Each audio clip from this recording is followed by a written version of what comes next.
Hi, I'm Tim. Welcome to our channel, and thanks for logging on. Today we have a rivalry as real as 904L steel. It's the Rolex Daytona versus the Rolex Yacht-Master II, Rolex's most famous chronograph versus the watch known as Rolex's other chronograph. We're going to start with the challenger, a little bit of a historical retrospective. The Yacht-Master chronograph goes back to a prototype from the late 1960s, and the first programmable regatta timer is actually discussed in 1989 Rolex US patent, but the watch you see here about in 2007, it was the star of Rolex's 2007 model year, a big and boisterous watch designed for the go-go 2000s. Well, the model that's on my wrist specifically stemmed first from the 2013 full steel Yacht-Master debut, and then the 2017 arrival of the dial you see here. Changed from the prior design, the indices and hands are polished white gold rather than blued. The index at 12 and the index at 6 have been changed in shape and size, and we saw for 2017 the arrival of the standardized Rolex sports watch Mercedes hour hand.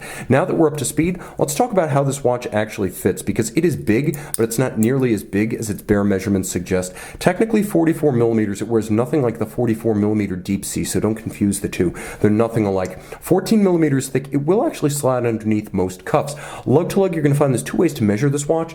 Don't be discouraged by the fact that link to link, that is end link to end link, the watch is 57.4 millimeters. It wears nothing like that. Don't confuse it with a big pilot, which is similarly broad across the wrist. This watch is actually, and think of it this way, 50 millimeters lug to lug without the bracelet. And I find oddly, despite the primacy of end link geometries in determining fit, this watch wears like a 50 millimeter lug to lug. So wrists as small as 14.5 centimeters circumference should wear it well. The spacing between the lugs is 21 millimeters versus 20 on the Daytona. Because it's a bigger watch, proportionally they look the same. Now you can see a lot is in common. Bracelet-wise, they're both Oyster 3 links. They both feature polished centers. Both of them, of course, sized with screws, no pin sleeves, not on a modern Rolex, and not on most vintage Rolexes. Both of them feature the combination of the lift lock system and the clamshell, so it's a double lock with a straight through polish. Also, like the Daytona, there's a 5mm easy link adjustment system built right in, so you can add or subtract the equivalent of removing or adding one sizable link. It's 5mm. You can also see there are 3 anchoring points inside the clasp, so you can change the anchoring point of the bracelet using a strap tool. There is some fine adjustment here that doesn't necessarily meet the eye. In terms of geometry, the clasps and the bracelets are almost identical, only the sizing sets them apart. The case of the Yacht-Master II is not the super case that you will see on many Rolex sports watches. It's nothing like the 44mm deep sea, and that's both in dimensions and in shape. As you can see, it's sinuous, lithe, graceful, and looks more like a big Daytona than a thinner deep sea. So consider this to be one of Rolex's more elegant cases, and well chosen considering the bulk of the watch. It helps to detract from the brutality that comes with the size. Trip lock crown too, impressive, as this is a 100-meter watch, but I guarantee you, because of the trip lock, the watch is probably more water resistant than Rolex lets on. Water resistance, 100 meters on both watches. Warranty, 5 years on both watches. Now the bezel here is actually part of the system that's used for setting the watch. By pulling out the crown, turning the ring command bezel, and pressing the pusher down at 4 o'clock, you can program the 10-minute regatta countdown. It's used to gauge the time remaining until the start of a match, which is one race between boats in a regatta, a series of matches forming a racing event. So what it will do is it will hold the program that you give it. So if you set it to 10 minutes, every time you stop it and reset it, it will always reset to 10 minutes until you program it otherwise. So it's both programmable and blessed with a mechanical memory. It's also a fly-back chronograph, and if it's closer, for example, to 9 than 10, it will also fly forward to the next nearest minute, as this can be advantageous during regatta. Inside, new for 2013 and still used, the caliber 4161. The original 4160 from 2007 had some flaws. It wasn't always crisp to actuate or quick to reset. The 4161 is a much tougher movement. There have been no issues since, and every movement that goes in to Rolex gets upgraded if it is the older spec. The dial here is not silver, it is white, chalk white, and a matte finish with a panoply of colors, red, white, and blue, that give this watch an immense amount of character that you don't get on the grayscale Daytona.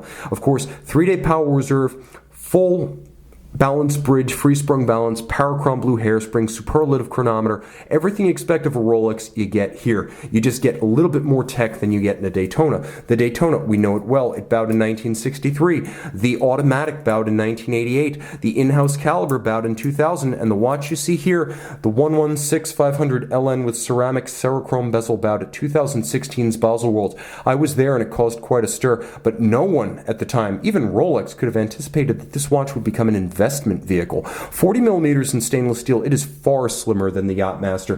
The Yacht-Master is slimmer than you expect. This is exactly as slim as you expect. 12.3 millimeters, lug to lug. It's a nice compact 46.6, and even with the solid end links, the watch is only 50.5 millimeters link to link, 20 millimeter lug spacing, but both of these watches are going to be worn on their bracelets. In terms of architecture, design, and adjustability, these bracelets and clasps are exactly the same. There are no decision points here.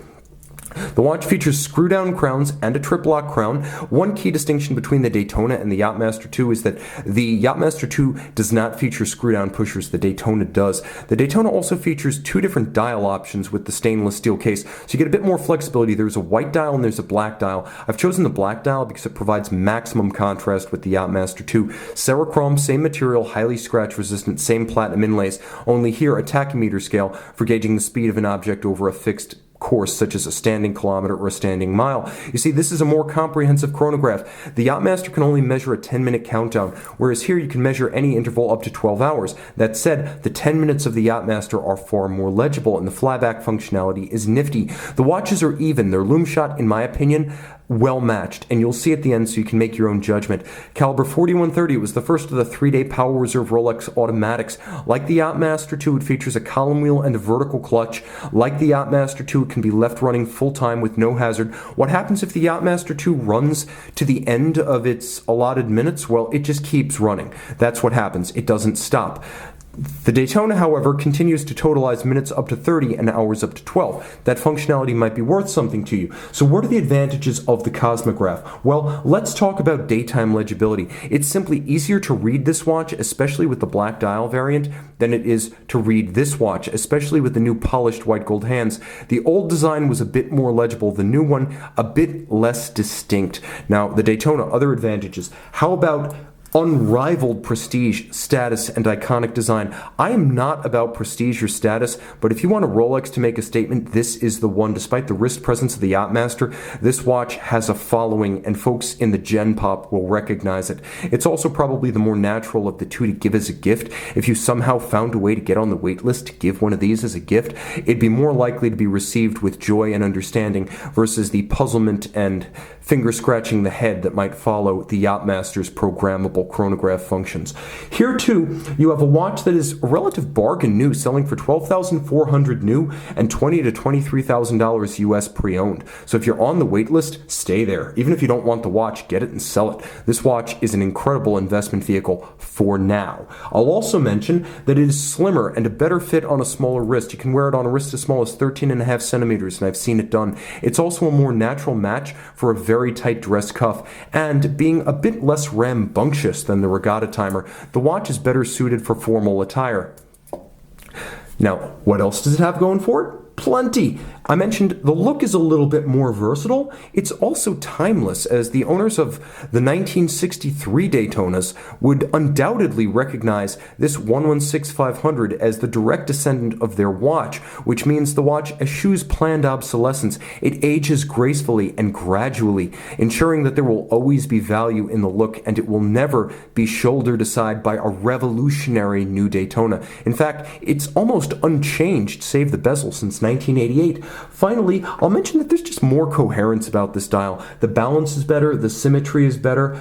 I wouldn't exactly call this watch a formal timepiece because it is an aggressive sports model, but I'll also mention that some have described the Yacht-Master as the Clown Master because there are so many colors on a white base.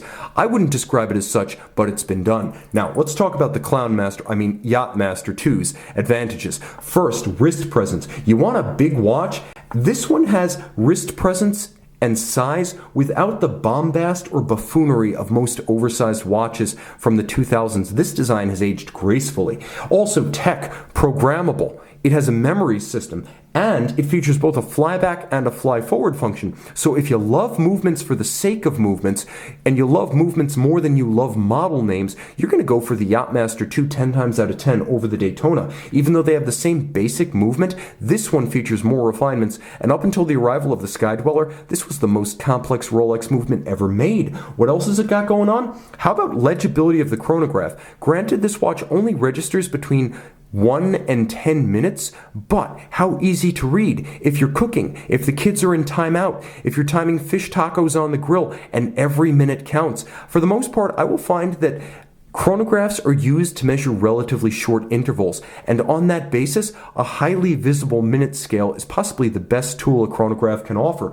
Also important, this is a less common watch.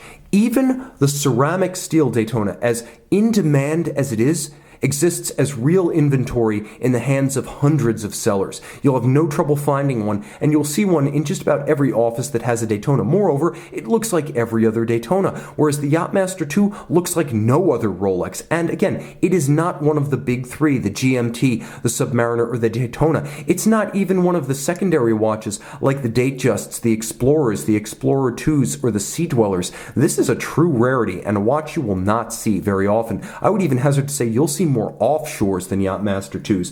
Finally, I'm going to say that this is the sailor's choice. If, like me, you've never raced a car, but you've brought your boat to the line, even if it's just a centerboard dinghy, then this probably resonates more with your real-world experience, as well as real-world experiences you're likely to have in the future.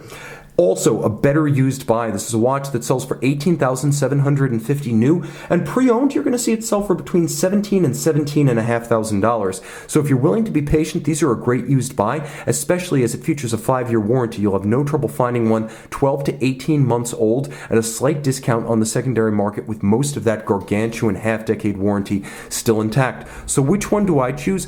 I adore the Daytona, and I have to admit, the Daytona was the first Rolex, even before the Sub, that I truly loved. The Sub was the first Rolex that I wanted, but the Daytona, because of my early interest in motor racing, was the first Rolex that captured my imagination. It's still an immortal in my mind, and a future grail watch. That said, I relate to the Yacht-Master II. I've raced boats. Not well, but I've done it, and I have plans to do so again in the future, and this watch would look splendid on my wrist this summer in Huntington Harbor at the tiller of a Rhodes 19. Therefore, for its uniqueness, its engineering, its rarity, and its relevance to my own experience and interests, I'm going with the Yacht-Master II. Guys, let me know in the box below which one of these would toe the line at the track or the regatta on your wrist. Rolex Yacht-Master II and Daytona by night. I actually think this is a draw.